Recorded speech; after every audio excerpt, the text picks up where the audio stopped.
So now we will understand the complete procedure as well as different parts and functioning of total station.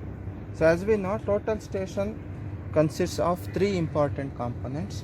One is tripod stand and the total station as well as the reflector. So this is the reflector and it contains a prism. So we will understand the total station first and we will come back to the reflector later. So this, as other instruments we have, this contains a tripod stand and a leveling knobs so that the shoes can be properly leveled. So making sure that the upper plate of this tripod stand is an approximate level. So then we will fix the detachable knob. So this part can be detached and the instrument can be lifted. So this we will place once, making sure that the upper plate of this tripod stand is level.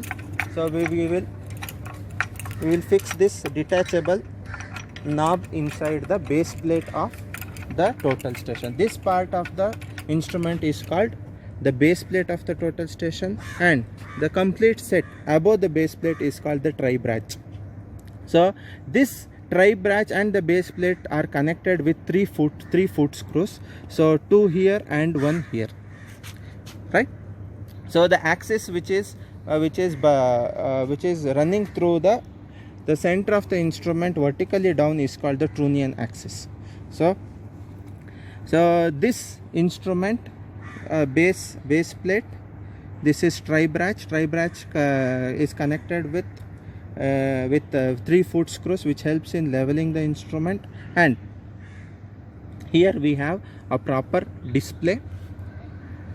So in this display we have special function keys like F1, F2, F3, F4 and F5, and here is the power on and off button. And we have the keypad, same as our mobile keypad or our TV keypad. So we have with alphabets as well as number. So now if you want to escape, say with same as our keyboard, if you want to escape the taken reading, we have an escape key. If you want to save the reading, we have enter key. And this green key shoots a laser light from the instrument to the bottom of the tripod stand, so that the center is properly marked and accurately measured, right? So the accuracy towards the total station is very high. So it is an electronic measuring instrument, right, where the processor inside will take care of all the processing and give us the computed data, right? So coming to its hardware part, so it contains a battery. So here you can inside the removable battery which is charged, and we have a backup batteries also. We can, if we want to go out with the instrument, we have to carry a backup battery. So this and here is the handle to lift the instrument properly. So here in other side we have the memory storing device. We can insert our pen drive, or we can insert memory card or SD card inside this side, and this mark will show the exact instrument height or the height of collimation from the bottom. So this if we measure the distance from here to the ground, it is nothing but the height of the instrument. Now, so coming to the different components again. So this is a telescope of the total station, right?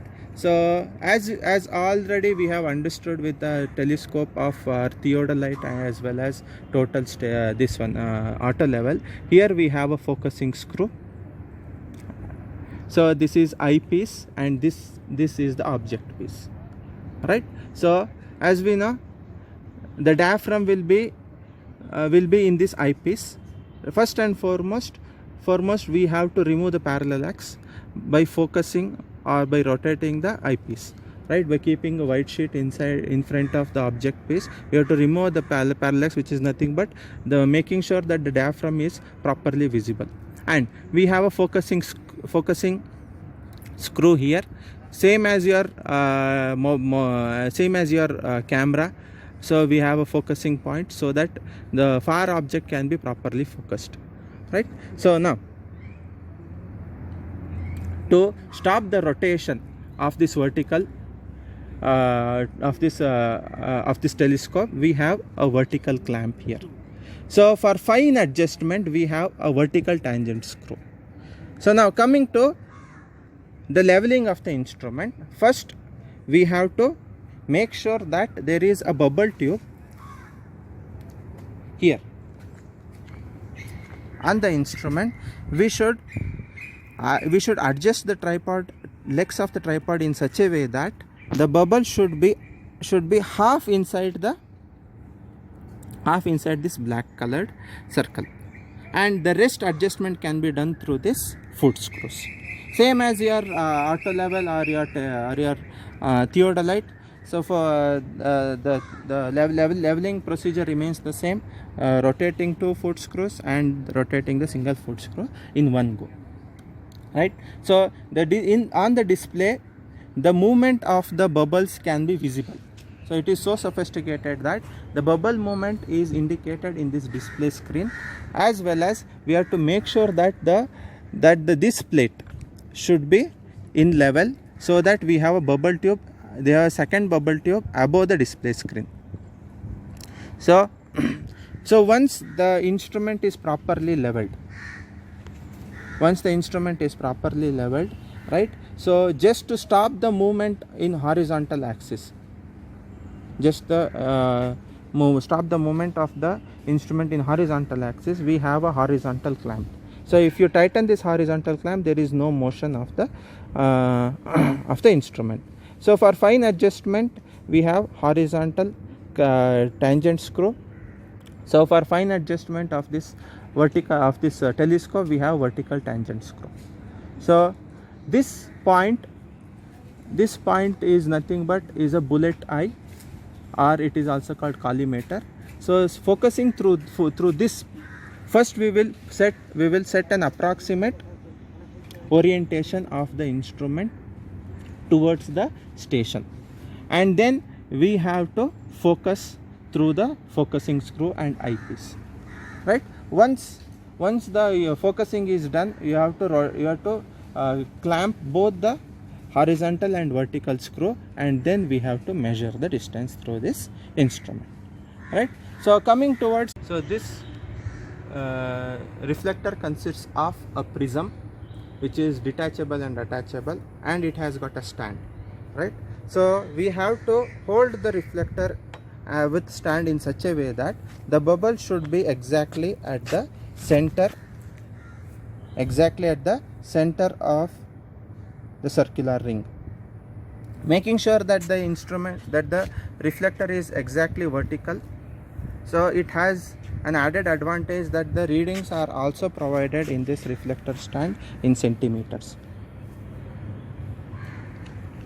So once the reflector is ready and vertically holding, so we have to measure, we have to shoot a prism, we have to shoot a laser through this total station. It shoots to the prism, and prism reflects back the ray of light to the instrument. The ray of light is measured, and the reading is automatically computed through the software available in the total station. Thank you very much.